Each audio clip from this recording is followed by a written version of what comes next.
So what's your why? You're so passionate. You're so committed. Yeah. Why are you so committed to excellence and greatness in your own life? Well, you talk about family, but I'm assuming that's part of it. But absolutely. why specifically? But to me, bigger than that, because family is important. But if you live in a third world country, let's be honest. You're limited to what you can do for your family. So while family is important, listen to me. Opportunity is the biggest thing. Like, people ask me, why'd you wake up at 3 o'clock in the morning?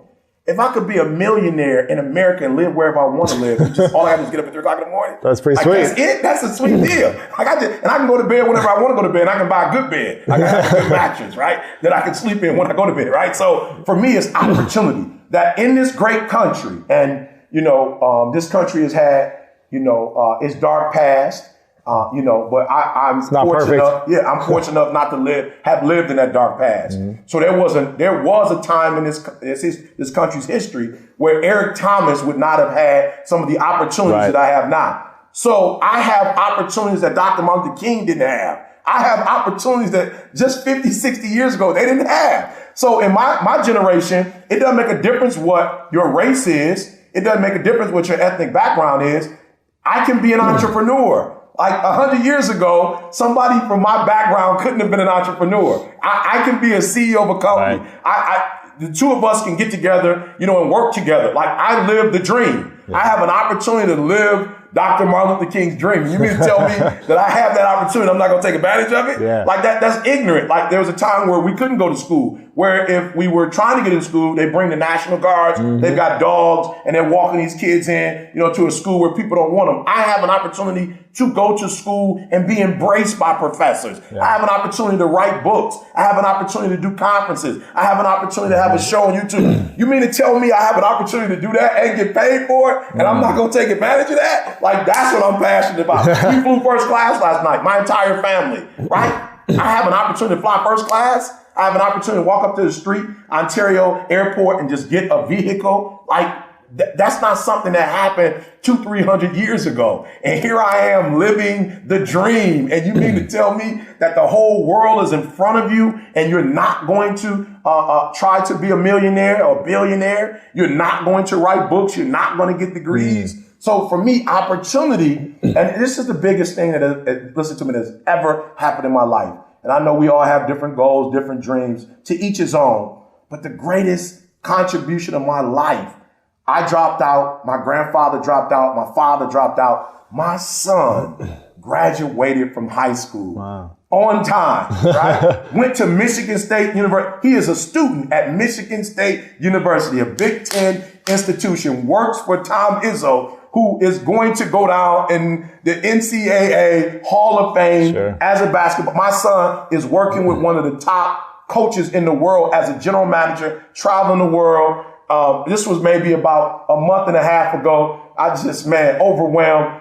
The AD and Coach Izzo at a big award ceremony gave him his Letterman jacket. Wow. You know what I'm saying? That's huge. He has the ring when they went to the Elite Eight last year. They won the Big Ten championship. He's got the ring. He's in school. That's my greatest, that I broke the cycle. So for me to have this opportunity and to set my children up now, for this type of life, that's my why. That I have an opportunity, but more importantly, I can break the cycle. I can change the trajectory of my family forever just by the decisions that I make. So I say this a lot to entrepreneurs. The stuff you're doing right now, the decisions you're making right now, Warren Buffett, Bill Gates, the decisions that they made 20, 30 years ago has set their children up for the rest of their lives. And here I have an opportunity to do the exact same thing. I told my son, I will pay for you to get a degree. I told my daughter, I will pay for you to go to school. Wow. That's my gift to you, to give you one of the greatest starts that you could ever have in America. So that's my why. And then for all those kids out there who don't have their fathers, who haven't had, exposure to certain role models, certain opportunities, every day when I do my videos, I'm trying to give them access to some of the greatest speakers I've heard. Sure. I've been with Les Brown. I've been with John Maxwell. I've been to Bob Proctor. I've traveled the world. I've met people like Dan Gilbert. I've met, people in this industry who are just, gurus. And now I want to take that same knowledge And I want to give that to these kids so I can give them the same opportunities that I had. Who are your mentors right now, and how important do you think it is for people to have mentors / coaches throughout their entire journey of their life, whether they're in school, playing a sport, running a business, trying to be married? How important is it to have key mentors and coaches? Man. And who are yours? Yeah, it's everything, because my mother calls it triple darkness. You don't know that you don't know that you don't know. It's triple darkness for the kid that's grown up in a certain neighborhood without his father. He's never left his city. He's never been a 10, 20 mile radius outside of his city. There are kids in Los Angeles who've never been to a beach. Yeah. It's unbelievable. There are kids in Chicago who've never been downtown at the pier or never walked the Magnificent Mile. There are kids in San Francisco who've never been to the Golden Gate Bridge. Can you imagine kids in Huntsville, Alabama, who've never gone to the Space and Rocket Center? Yep. So I think it's everything. I'm not where I am because of who I am. I am where I am because of the information that individuals gave me. And so my mentors, and we're fortunate in this generation through books, through social media, anybody could be your mentor. Anyone, yeah. You can follow whoever you want. But of recent, Dan Gilbert has been, of course, owns Quicken Loans, the Cleveland Cavaliers. Yeah.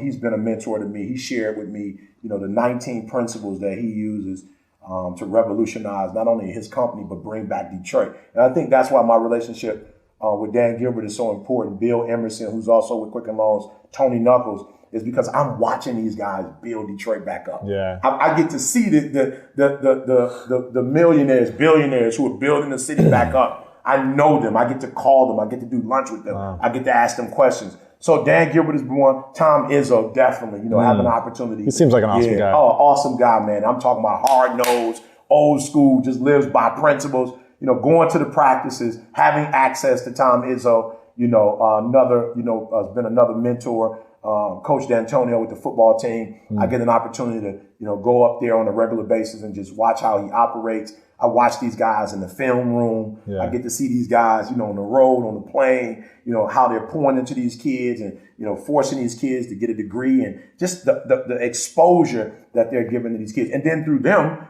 just recently I was, through Dan Gilbert, I had a chance to sit down and do lunch with Warren Buffett. That's not somebody that I would normally have exposure to. Sure. So that's why I tell these kids, when you get an opportunity to meet E.T., you don't know who else you're meeting. Like, right. I work with the NFL. I work with the NBA. They're kids. You work with Kyrie Irving. I'm like, I work with these kind of guys on a regular basis. And I've learned from Kyrie. I've learned from just when I lecture him, just seeing that passion in his eye, just seeing him listening and following him on Twitter. So I would say that those are some of the, the people now. And of course, CJ, even though CJ works for me, CJ is a brilliant young man. He really is the brand genius of this company. I've been doing this for years. But C kind of came in with just the vision, that was just out of this world. So C is definitely a mentor. I'm learning a lot from CJ. I would say to young people, if you're living in the community and the resources aren't there, I challenge you to get on the bus and go to the library on the other side of town. I challenge you to go and learn the Handel's Messiah. I challenge you, to pick up a piano, to pick up a violin. I challenge you to not accept the life that's been given to you. Just because somebody gave you that life, that does not have to become your reality. I challenge you to go outside of your immediate environment, and I challenge you to explore. I challenge you to discover. Because there's so much, like, if you live in America, you never have to go out of this country. Now, I'm not suggesting that you don't travel, but I'm just saying there's so many great gems in this country. I travel to kids who spend hundreds and thousands of dollars on shoes. I challenge you to get a plane ticket and come to California. I challenge you to go to Miami. I challenge you to go, Manhattan and New York. I challenge you to see America and get out of your neighborhood, get out of those four walls. I challenge you to learn a second language. Yeah. I challenge you to watch PBS, NPR radio. Like, I challenge you to get out of just that world that you've been given. I challenge you to read books, to learn the history of this company. Like, I challenge you to be bigger, bolder, and better 5 years from now, 10 years from now. I challenge you to get your high school diploma. Try college. Look, if you don't like it, you can leave, but give it a year, because so many people think it's just about school. I met some of the greatest friendships, some of the greatest people I met in college. So I would say exposure is so important. And some of the people that we admire are people who have been exposed to things that other people haven't been exposed to. Sure, yeah. What would you say are the 3 biggest mistakes that entrepreneurs make that don't make them successful? Yeah.